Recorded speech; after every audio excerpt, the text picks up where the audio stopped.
un poco más de un siglo. La mayor parte de esos 2/3 se va a la política del carbón, que empezó en España, la protección del carbón, en el año 1907.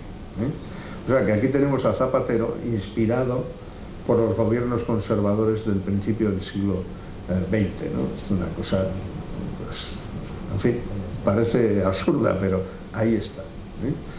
Claro, esto produce rendimientos políticos, porque una parte nada irrelevante, en fin, un buen chorro de millones, se va a lo que llaman los programas para las comarcas mineras, que es como lo de las peonadas de Zapatero, pero sin trabajar. O sea, te soltamos el dinero y ya lo repartes directamente, porque ¿para qué vais a trabajar en esto, no?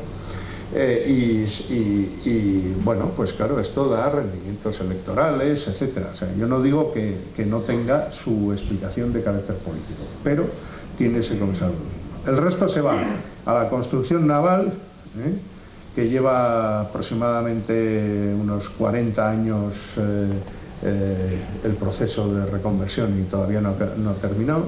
Claro, ¿cómo va a terminar? Si te enganchas al presupuesto y te dan dinero, ¿para qué vas a terminar? Esto es absurdo, ¿no? Eso es un incentivo a justamente no culminar el proceso. Al sector textil, el primer plan de reconversión, de reestructuración textil es del año 1951. Esto ya no es ya conservadurismo de comienzos del siglo, es que es franquismo puro y duro. O sea, bueno, luego está el calzado, que es un poco más tardío que el textil, etcétera. Bueno, en eso se gastan la mayor parte de los recursos. Claro, ¿qué dinero hay para impulsar las políticas que pueden favorecer la actividad de sectores que tienen o que pueden tener una demanda expansiva en el próximo ciclo expansivo que haya en la economía? Pues prácticamente no quedan casi recursos. Por tanto, también en este terreno la política de Rodríguez Zapatero es profundamente equivocada. Pero el problema, y con esto voy a terminar, no es solo que la política del gobierno esté equivocada, sino que además el gobierno compite con su política con otros 17 gobiernos que se gastan gran parte de los recursos públicos. En España tenemos un nivel de descentralización excesivo. Tenemos 1/3 aproximadamente del gasto público en manos de las comunidades autónomas. El promedio de los países federales está en el 20%. En Estados Unidos el 17%. Por tanto, bueno, pues no parece que todos los demás. ¿Qué es lo que ocurre cuando ese nivel de descentralización del gasto es tan fuerte? Pues lo que ocurre es el panorama que estamos viendo actualmente. Yo os invito a buscar información sobre qué es lo que han hecho cada uno de los 17 gobiernos autónomos en materia de su política económica con el presupuesto de este año, ¿no? Claro, uno podría pensar, bueno, los del PP habrán hecho una cosa y los del PSOE otra. No, en absoluto.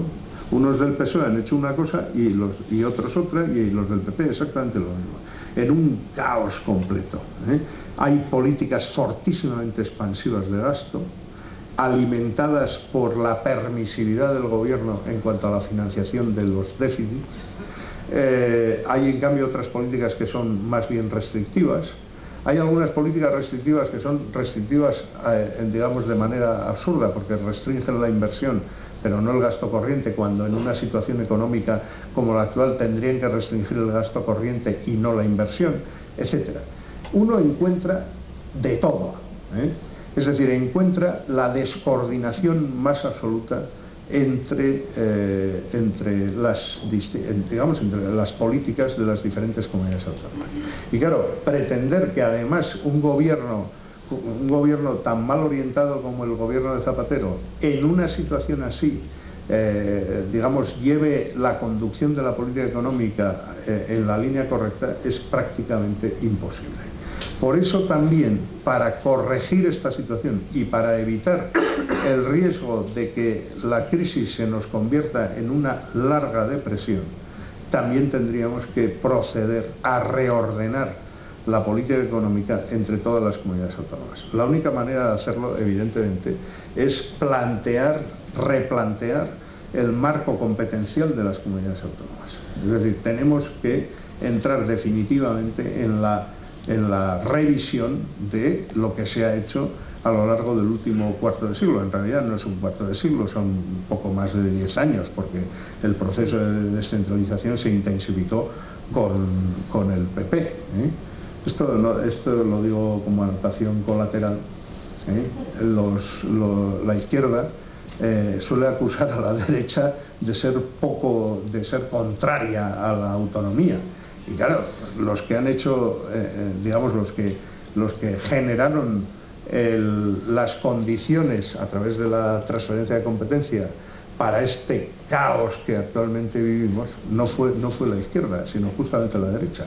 Y luego la izquierda se ha encontrado comodísima dentro de él, repartiendo prebendas a uno y otro: a ti te doy esto, a ti te doy lo otro, porque esa es la manera de mantener su alcance en lo que se refiere a la reorganización del Estado. Esto no quiere decir que haya que eliminar la autonomía, que quede bien claro. Simplemente quiere decir que hay que dejar a las comunidades autónomas aquello que gestionan adecuadamente y hay que quitarles lo que gestionan muy inadecuadamente. O aquellas competencias que están mejor centralizadas que descentralizadas. Y por tanto la revisión no consiste solo en que las comunidades autónomas reviertan hacia el Estado determinadas competencias, como puede ser el caso de la educación, que nosotros estamos reclamando, sino eventualmente que algunas competencias del Estado también vayan a las comunidades autónomas, si ese es el esquema más correcto para conducir los servicios públicos. Y bueno, ya con esto me callo y lo dejo ahí. Muchas gracias.